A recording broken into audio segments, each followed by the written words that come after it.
Everybody, and I'm going to be showing and giving my personal opinion on every single rover in Space Sailors. By the way, I did buy that one. It's the one I didn't have, but I bought it.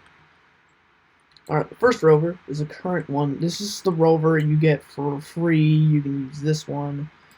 This is actually available to the landing site if you want to use it. So, and if we look at it, I actually really like the aesthetic of the actual rover itself, the comms dish. And then you have your sample storage, which only holds 8 surface samples. So if you're looking to go mining, and then this is not craft. This is not what you want to use. However, you can control it in first-person mode, which I really like. Like all rovers, there's a flip button. It's just generally really nice. It makes sense why the rovers look bad, just because it's the first one you get. Next rover. This is the one that I bought that I was talking about. The price went down. It was 14,000 before. Now it's only 9,800. But if we get in it, you can see that not like too special, but it's got headlights. It's got headlights. Looks really cool and drives okay. It's got 16 storage for your needs. So now you can drive around while having all the comforts of a dune buggy on the moon. There's not too much to say about this. However, I do like the joystick and the overall aesthetics of it with my American flag flying in the non-existent wind. Small head, big head, small head, big head. Anyhow, this is the big mother. This is the Big Bertha of all the rovers. It's called the Lunar Cruiser. The fastest out of all the rovers. It's the only rover that can be pressurized and has a roof.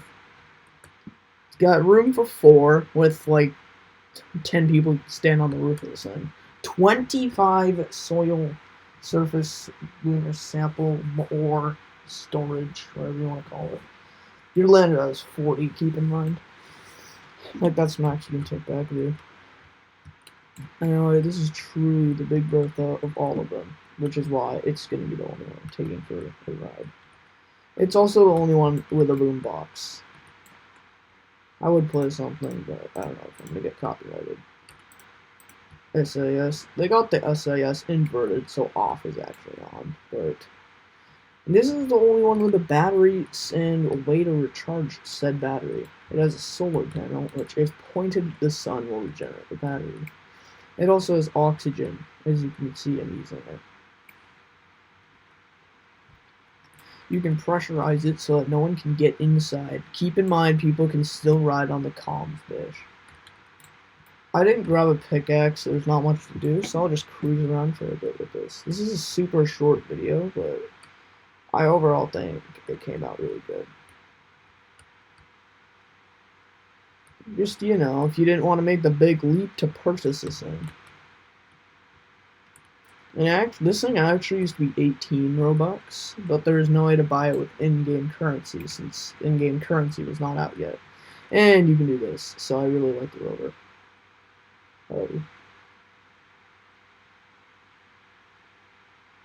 Are we gonna stick it? I guess you can reach orbit by flying this thing fast enough. Ba-boom. See? We stuck the landing. Makes a wonderful SAS. So, like, the idea is that you have the passenger control music, which, not bad. And that's also why you can pressurize it. I was confused for a while on why you could pressurize this thing. But then I realized it was so you can hear music.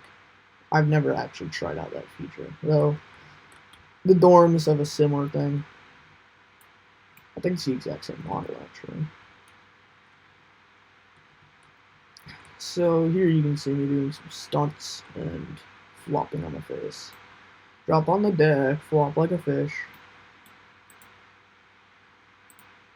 For whatever reason, SAS didn't want to kick in. That's why we have a flip button! I didn't have any Roblox sound codes handy, so I should make a tutorial on how to get those because they're quite important for the game. You can use the boombox, all that. Now I got a spoiler on an up and coming video, so just skip like, I don't know. I'm just gonna tell you anyway.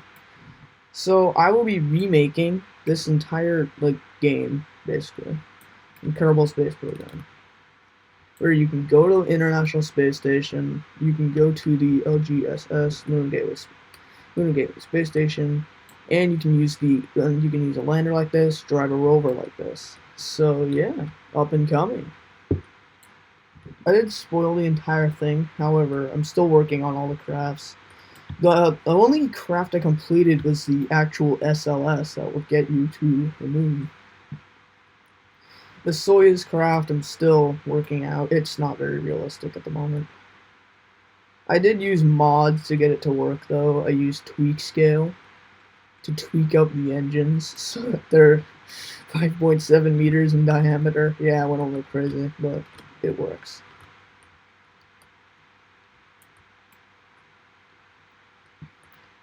So as we are coming back to end the video, I will now show you where this rover really, really shines. A mobile lunar house! Okay, it's completely useless for that, but it's still really cool. Interior not real. Will be soon. Pretty cool to think about. So the slowest rover can go as fast as you walking without a spacesuit. The fastest rover can go faster than you running with no spacesuit. Lunar, that thing, I don't know how fast it is. I did some really cool stunts, including jumping over the moon dorms before. All three of them crashed. So anyway, let's jump this crater. Born to be wild. Kaboom. Nearly missed the edge. Then we got a secondary jump. That's cool. So they added these NPC astronauts. If you're playing solo and you see one of these, don't be concerned, because it's just part of the game. Terrible at steering rovers. I mean, I guess I don't exactly drive a new Mars rover, which you can check out the video. Okay, I'm not gonna play that game. In all seriousness, though, I did make a video, so with Perseverance and Ingenuity's landing on Mars. Quite incredible that we were able to do such with such little money compared to what NASA gets normally. Hi Neil, how you doing? Alright, so anyway, this is just mainly to show off this rover in particular. This is indeed my favorite rover in the entire game. And then you have the lander, which I'm going to replicate this lander too. It'll be a bit trickier since the landing gears in the stock game, so I have to use mods to make them. The mission will use all stock parts. However, it won't be entirely realistic because I'm planning on reusing this lander for fun. So I won't be using that second stage right there. I'll have an engine there for all realisticness. It just won't be used. And the decoupler will have cross feed so like the fuel can go through it and stuff. Crack 'em knuckles. Now I actually nearly have enough to purchase this rover without Robux, just from the previous video I made, which I went to the International Space Station and just repaired things. That's literally all you have to do to make a killing now. With the latest update, it's really easy to make money. You used to have to mine, it would be a pain. Now you don't. It's really easy to make money. So while I continue my career in this game, we'll see how much money I can rack up. I won't be surprised if I'm able to rack up close to 100k right now. Anyhow, if you can hear my dad talking in the background, don't worry about it. Alright, so I guess that's the video.